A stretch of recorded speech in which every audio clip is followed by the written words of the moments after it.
ಕತ್ತೆಗೆ ಏನು ಗೊತ್ತು ಕಸ್ತೂರಿ ವಾಸ್ತೆ ಅಂತ. ಏನು ಆ ಯಾರು ಮಾಡಿರೋ ಆ ಕತ್ತೆಗಳಿಗೆ ಬ್ರಾಹ್ಮಣರ ಜನವಾರದ ಬಗ್ಗೆ ಅವರಿಗೆ ರೀತಿ ಗೊತ್ತಿಲ್ಲ, ಆದ್ರಿಂದ ಕಟ್ ಮಾಡಕ್ಕೆ ಬಂದಿದ್ದಾರೆ. ಇದು ಪ್ರಥಮ ಹೆಜ್ಜೆ ನಮ್ಮದು. ಈ ರೀತಿ ಹೀಗೆ ಮಾಡ್ತಿದ್ರೆ ಮುಂದೆ ದೊಡ್ಡ ಹೋರಾಟ ಮಾಡ್ತೀವಿ.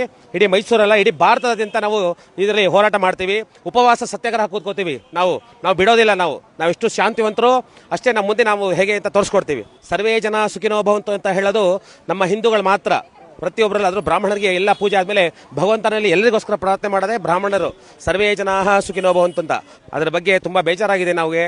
ಮುಂದಿನದಲ್ಲಿ ಈ ರೀತಿ ಆ ಮಗುವಿಗೆ ನಿಜವಾಗ್ಲೂ ಎಕ್ಸಾಮ್ಗೆ ಕೂಡಿಸ್ತಾ ಇರೋದು ತುಂಬ ಬೇಜಾರಾಗಿದೆ. ಅವನಿಗೆ ಮತ್ತೆ ಸರ್ಕಾರದಿಂದ ಸೀಟ್ ಕೊಡಬೇಕು. ಸರ್ಕಾರದಿಂದ ಉಚಿತವಾಗಿ ಕೇಳ್ತಿಲ್ಲ, ಅವ್ರು ಸೀಟ್ ಕೊಡ್ತಾರೆ. ಅವನಿಗೆ ಮೋಸ ಮಾಡಿದ್ದಾರೆ ಆ ಅಧಿಕಾರಿಗಳು.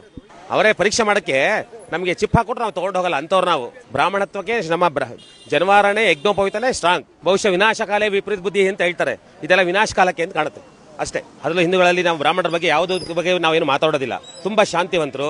ಈ ದಿವಸ ನಮ್ಮ ಜನವಾರಕ್ಕೆ ಕೈ ಹಾಕೋಕ್ಕೆ ಬಂದಿದೆ.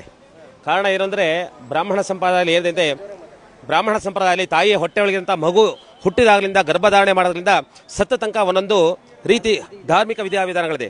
ಹಾಗೆ ಒಂದು ಬ್ರಾಹ್ಮಣ ಅನಿಸ್ಕೊಳ್ಬೇಕಾದ್ರೆ ಒಬ್ಬ ಗಂಡ ಮಗನಿಗೆ ಶಾಸ್ತ್ರೋಕ್ತವಾಗಿ ಅವನಿಗೆ ಬ್ರಹ್ಮ ಉಪದೇಶ, ಗುರುಗಳಿಂದ ಉಪದೇಶ, ಬ್ರಹ್ಮ ಉಪದೇಶವನ್ನು ಮಾಡಿ ಆವಾಗ ಅವನ ಬ್ರಾಹ್ಮಣ ಅಂತ ಅನ್ನಿಸ್ತೀವಿ. ಅದರಲ್ಲಿ ಬ್ರಾಹ್ಮಣ ಜನವರ ಹಾಕೊಂಡ್ರೆ ಅದಕ್ಕೆ ಆದ ಒಂದು ರೀತಿ ಇದೆ. ಒಂದು ಎಡಗಡೆ ಜನವರ ಹಾಕೊಂಡ್ರೆ ಅಪಕರ